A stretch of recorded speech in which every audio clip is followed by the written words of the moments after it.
On this week's show, how to actually get started as a property investor. And we're going to be answering all of your questions in this week's Q&A session.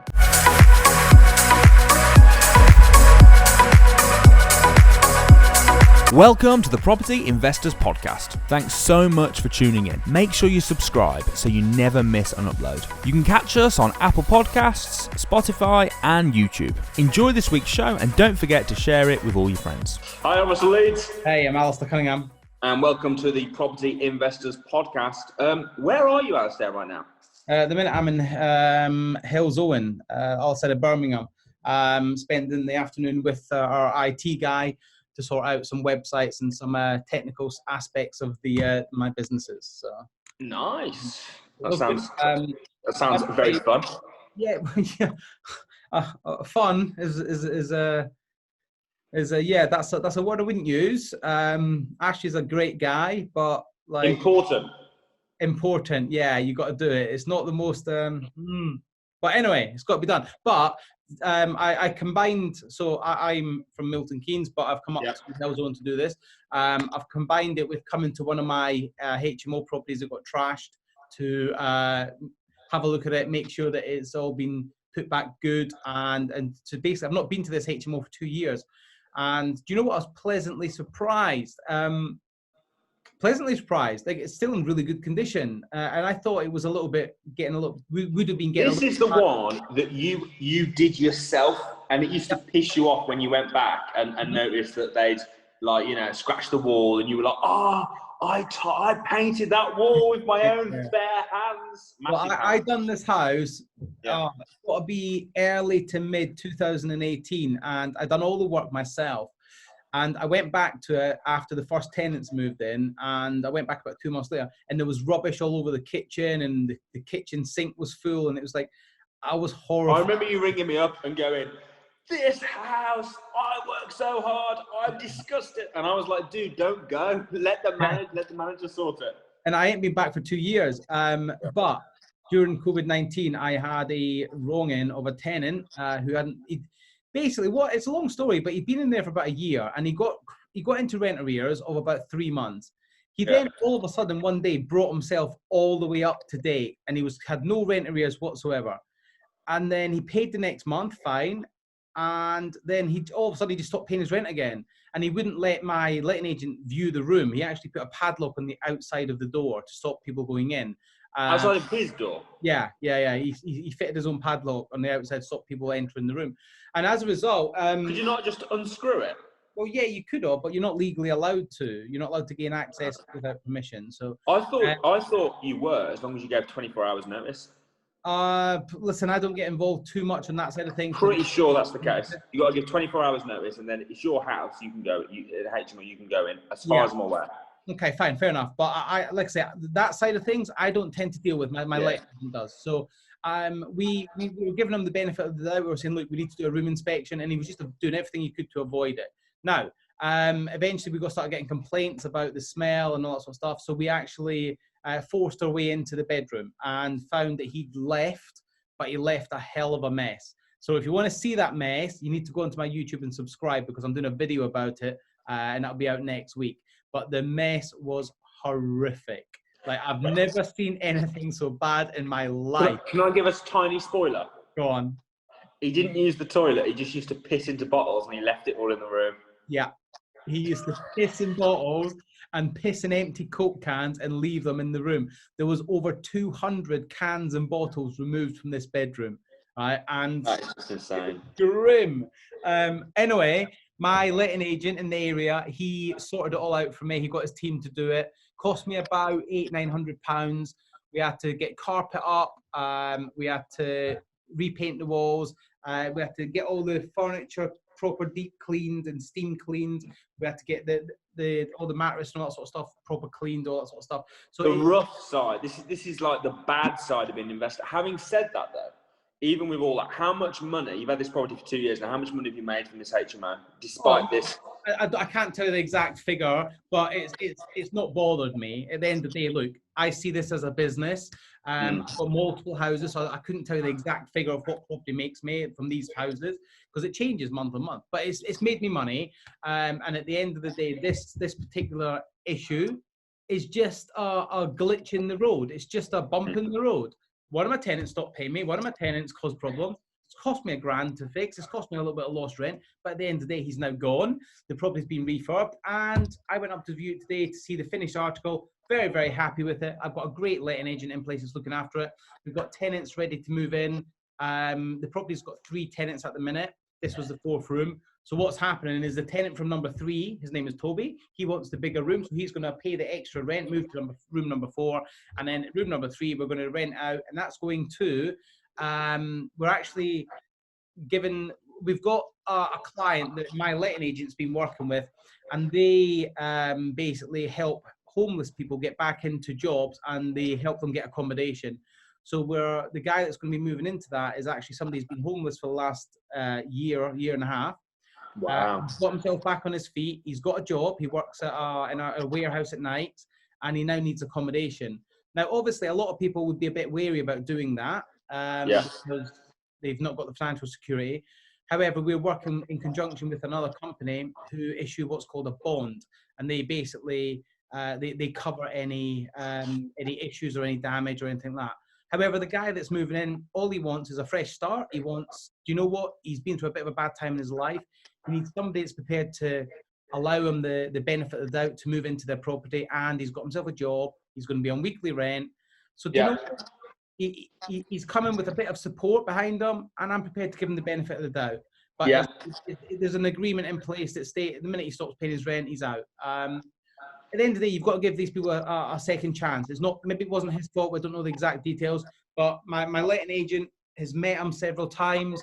He's comfortable. I'm comfortable. He's going to be moving in next week. So you know what? That's good, mate. That's a good story. I'm pleased for you, him, everyone. Glad it's got sorted.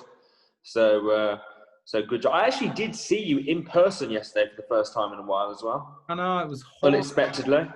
He didn't even tell me he was coming. He just turned up. But he rang me. I was like, "You all right, mate?" He's like, "I'm outside." I was like, "Oh." And he pulled in his Porsche. I went, That's exactly what happened. I'm outside, and you went, "Oh." I didn't actually. I actually went, "Oh, brilliant! Be nice to see you. Long time no see." So you know, so we can actually start filming these live again next to each other. Like you know what? We really should. We haven't been able to for a while now. We just We'll try and do next week's together. Good. And then get done. And then also, I think this is for you guys listening. Anyone that came to about a year and a half ago, myself and Russell held a Property Investors Podcast live, a live event where we filmed it in front of a live audience. We're very happy to do that again. But if you want it, you've got to want it. If you guys want it and are going to show up and commit to that, then we'll do it for you. Obviously, we can't at the minute during current situation, current lockdown. Well, we could do it. It's a business event, so we could do it with 30 people. Yeah. So we're very up for it. So if you want it, if you're listening to this and you want us to film a Property Investors Podcast live, it will be in London. Just drop a comment. Let us know. Give us some thumbs up. Give us some feedback. Tell us if you want to do it or not. That'd be cool. Tell us you want to do it. We'll do it. That'd be cool. Right. So, main topic of the week this week, ironically, is not your HMO, although it did feel like that. Main topic of the week this week is about how to get started in property. You know, I'm sure you hear this a lot. I hear a lot of people who I know a little bit about property now. I've been wanting to get into it a while. How do I actually get started? So I just thought maybe we'd just give them a couple of tips. I mean, it's not like we're in a situation where we can give bespoke advice, because obviously we're not speaking to anyone direct, but any tips for property investors from you and me in getting started as a property investor? Look, you've got to have a clear action plan of what you want. I think the first thing, if you want to get started in this business, I think you've got to fundamentally understand why. Like, why do you want to get started in this business? Because the key word there is business. This is a business. It's not a hobby. It's not a side hustle. It's a business. And you have to treat it as such, because if you treat it as such, you'll get business results. Now, all I'd say is before you do anything in life, you need to know why, or you need to understand why and what you want out of it. So once you know why you're doing it and what you want out of it, then you can put an action plan in place. And that will differ for every single person listening to this, because everyone will have a different reason. Everyone will have a different outcome. So I think first thing you need to do is work out what your outcome is going to be and what you actually want to achieve from doing property. It may be that you want to serve charities and you want to help people get back into nice family homes. For instance, one of our students, the reason why he got into property is because he's been a tenant for many years, and he was sick and tired of having to deal with really bad properties because the landlords just didn't really give a monkeys. So one of the reasons why he wanted to get into property was because he wanted to help and he wanted to provide nice, clean, affordable, well-maintained, well-decorated homes to families. And the other reason was he wanted to make money. So he wanted to combine both. And then as a result, he's now got quite a few properties that he bought as a buy, refurbish, refinanced, and then rents them out. They're all done to a very good standard. And I think that's really, really important. But you need to understand what your outcome is. I think that's number one. Yeah, so have a reason why. So it might be, for example, that you hate your job and you want something that's going to give you a passive income and get you out of your job. It might be that you just want to make really good money and you recognise that property investment is the best paid profession certainly one of the best paid professions in the world. So okay, so you've got your why. And any other tips? I think once you know that, once you understand your why, once you understand what you want to get out of this business, you have to have some clear goals in place, some clear actionable, achievable goals, because it's no good just saying, I want to become financially free, or I want to make loads of money. You have to define it. And I think it's really important that you write down and you actually work out what the definition of financial freedom is to you. What is it? What does it mean? How much is it? Quantify it. Because if you just say, I want to be rich, well, how rich is rich? Because rich to you might be different to what rich to somebody else is. I know people that if they made an extra £300-400 a month in passive income, that's them achieving great things. But I know people that if you said to them, I want to make another, I'm going to do a property business that makes an extra £5,000 a month, they're not that baller because they've already got successful businesses. So it's a very different thing. I just got to put my battery on charge. It's a very different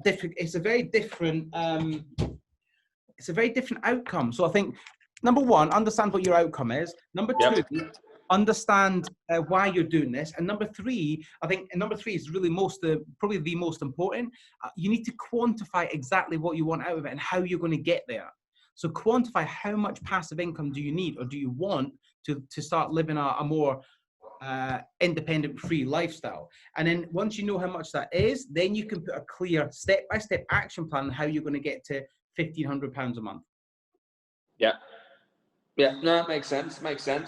What about people who they know all that and they know what they want, they're really motivated, but they just can't seem to get started, that they're having problems with procrastinating and just I really know what I want. I really want to get out of my job, but I've been saying that now for 2 years. Stop dicking around and just do it. That's what I would say. There you go, guys. That's the advice right there. If you know what you want, right? Yeah. You know what you want, and you've got a fundamental why. You know what you've got to do. You've got the education. There's only one person stopping you. It's you. It's the person looking back at you in the mirror. For every person that says they can't do it, there's people that have done it, or there's people that are doing it. Why do you think people procrastinate normally? Because what? They're scared. They're fearing. They've got fear. Yeah. The biggest reason why people procrastinate is they're fearful. But fear, the definition of fear, what is it? You're going to say false expectations appearing real, but I don't know. You go. No, I'm not. I've never heard that before in my life. What I was going to say... Have you not? No. It's like an acronym, isn't it, for fear? Yeah, I get it, but I've never heard it. My definition of fear... You have heard it? Well, you just said it, right? But my definition of fear is it's the anticipation of pain. That's the definition of fear. So you're fearing the anticipation of pain. Now, the reality is, what's the worst that can happen? If you go out, you get educated, you only invest what you can afford, then what is the worst that can happen? Like, it's not like, come on, man. Not a lot. I get It's it. a waste of time and money, I suppose. But then you're wasting time and money by procrastinating, by worrying about it. Because I know you know this, and I know this. Like 95% of what people worry about never happens. Like the biggest, honestly, people worry about so much and are scared of so much. Well, I suppose if you don't do it, you're right. If you're just procrastinating and learning but not doing it, you're right. You are wasting time and money anyway. So your fear of wasting time and money, well, that's going to happen if you don't do it, and it might not happen if you do. Yeah, it's true. Good point. The thing is, right? Let me give you a prime example. The house I'm doing in Bedford, okay? Purchase price. You're doing a house in Bedford? I am. Did you know that? Anyway. You've never mentioned it to me. I might have just sneaked it in once or twice. Anyway, purchase price 210, refurb 45, worth 350, right? Yeah. Great little deal. Banging little deal, okay? Why did 43 other people go and view that deal and 43 other people never went for it? But I did. I'm going to make a lot of money from that deal because I'm an action taker, okay? So you can keep procrastinating and keep trying to get all your sort of your T's crossed and your I's dotted and do all of that and never do anything, or you can just go, take one step, learn what has to happen. Do you know, I think it's and do it again, and do it again, and do it again. And just take one step after the other. And if you don't have the information to take step 4, don't worry about step 4. Get to step 3, then find the right information you need to get to step 4, then do step 4. Then step 5 will come, and that means you have to expand your knowledge. That means you have to expand your action. But you might not be able to get to step 5 without speaking to person over there. So then you go and find that person, and you ask that right advice. But point being is, what happens is people tend to think, well, I don't know what happens at step 6. So they don't do step 1. The first thing you've got to do is you've got to start taking baby steps and learn as you go. But sometimes they don't even know how to do step 1. A lot of the time they think they know. They kind of know surface knowledge. Yeah. But the reason they've not done it is because they don't really know, and they're scared, and it's like, I don't know what to do next. I don't know how. I don't want to get rejected. I don't want to potentially lose money. It's definitely fear. It's definitely fear. Yeah. I would say 2 things. Number 1, get around people that are doing it. Environment. Because when you're around people that are doing it, and you're around people, suddenly it's like, oh, okay, that actually is pretty normal. I mean, that works for anything. You know, I remember I went on holiday, and there were people jumping from the cliff into the sea. And because everyone was doing it, I did it. But if I'd just gone to that cliff on my own, ain't no way I'd have jumped off the cliff into the sea. Just wouldn't have happened. Why did I do it? Because the other people around me were doing it. It's like, oh, they're doing it. They're okay. It looks fun. I'll do it, right? So, go on. I heard you say something yesterday, and I don't even know if you even remember saying this, but you definitely said it. We were talking about lease option agreements, right? And you said that most people in their environment have never done a lease option agreement. Okay? Yeah. They've read about it, or they've saw a video about it, or they've heard about it, but they've never done one. Okay? So we were talking about lease option agreements, and you said, look, if you're around people that have never done it, they've not paved the way from you. But if you're in an environment where doing a lease option agreement is normal and it's done, then it's easier for you to do it. So it goes back to the point of environment is so important. So important. Because if you're around people that are losing at everything they do, then you're going to be a loser. If you're around people that everything they do wins, everything they do is successful, or everything they do is leading to another thing that's successful, then there's a high probability that you're going to be in that arena, as opposed to in the arena of being around losers and being around people that aren't doing anything. Like, how many people do you know that say I know that already, or because I've watched a YouTube video, or because I've read a book, I know how to do it? Ask the question, well, how many have you done? Yeah. That's the question to ask. I agree. And the other thing is, I think that how many have you done? Everything, like getting a lease option, it's a process. Yeah. It's like you do this, you do this, you do this, you do this, you get the deal. It might not work every time because it relies on other people. It's the same as sales, right? It's a process, and you just need to focus on. So let's say you want to get a lease option, or you want to get a rent to rent, or you want to become a deal seller, or whatever. What you need to do is properly learn the process, and then just do the process. Yeah, it's the same as anything. Same as being healthy, same as being fit. If you want to get fit, we all know what the process is to get fit. You got to exercise. yeah. We all know it. People don't do it. Oh, I don't feel like it today. Oh, it's because people have got no discipline. Just do it. And becoming successful in property is not even that hard. I agree with you. It's not even that hard. You know what? What? I agree with you entirely. I agree with you entirely. But do you know, like lease options, for instance, look at all the negativity around lease options. All these people that say, like, well, you can't do it because you can't put a mortgage on it at the end because you've had a relationship with the vendor. Well, you can't, right? But your company can, because your company hasn't had a relationship with that vendor. You personally might have had a relationship with them, but your company hasn't. Okay, there's so many ways around all of this sort of stuff, but the problem is people focus on the negative, on the you can't do it. Yeah, because then in the world of winning, rent to rent's a scam. Whew. Now I don't have to do anything. It justifies why they haven't done it, because it's a scam. It's bullshit. It's not, right? Because in the world of losers, everything's a scam, but that's why they're losers. In the world of winners, of people that are doing well, the question is, the statement is not you can't do that. The statement, how can I do that legally? That's the statement. That's the statement. And you need to get into the habit of asking yourself more, how can I do that? When you get declined a mortgage. I love how you added the word legally. How can I legally? It's like, you sound like the sort of person that comes up with loads of illegal ways of doing it. You have to go, oh no, damn it. Oh, no, my point being is too many people worry about what they can't get or they haven't got. I agree. They don't come to the table with, look, this is what I'm great at. This is what I can do. The bits that I can't do because I don't have the ability or I don't have the knowledge. How can I get that knowledge, or how can I get the ability, or who can I speak to that helps me get to that point? Mm-hmm. But the problem is people just focus on the negative. They focus on what they haven't got, and then that takes them out of the game. And then they go back to their normal job, and then they still bitch and moan that they're not getting what they want in life. I can't work with people like that. I just can't. And I know you're the same, but you're a bit more diplomatic than I am about it. So I would have said diplomatic. I'd have said nicer, but we'll go with that. Whatever, diplomatic. That's fine. But look, I think you've got to know your why. You've got to know your outcome, what you want from business. Actionable steps. Get the knowledge. I don't care who you are. And we've seen this. We've got people in the academy that are very knowledgeable and very, very wealthy, but they don't know certain things.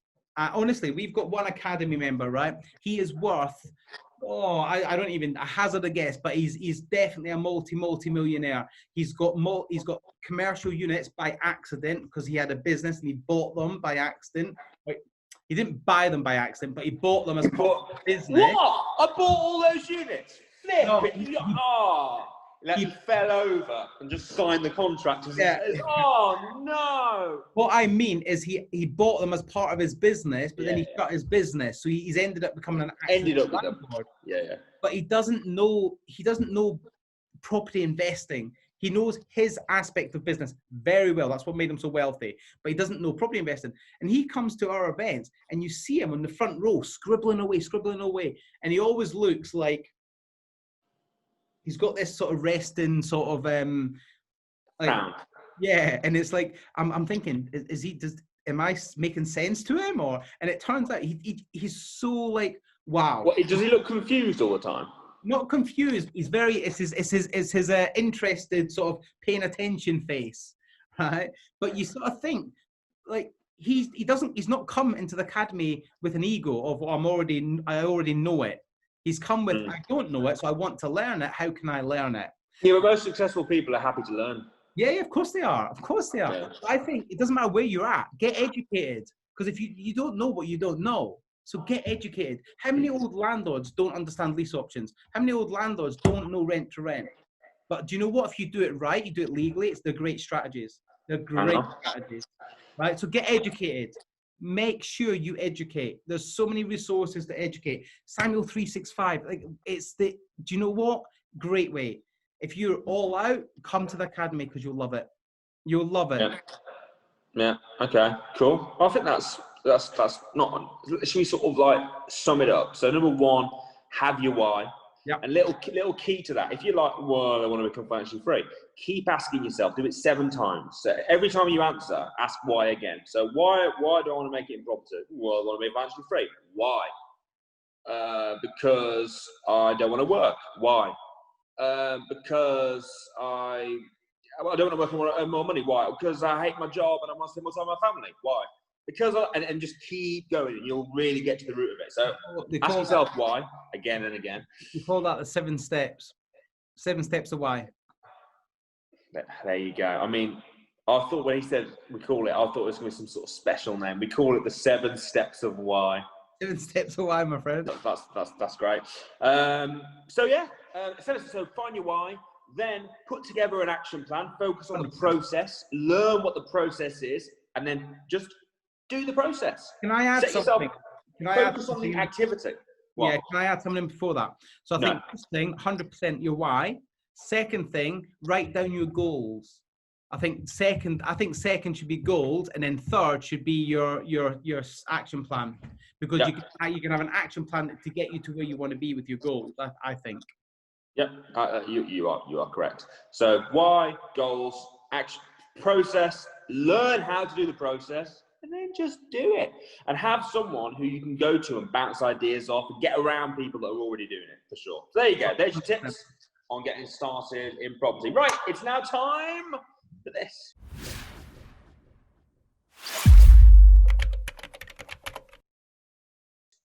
Okay, so questions. We do this pretty much every week, where we do a Facebook Live and we ask for your questions, and you guys put it in there. So if you miss it, go on to Property Investors with Samuel Leeds, drop a comment when I do my live.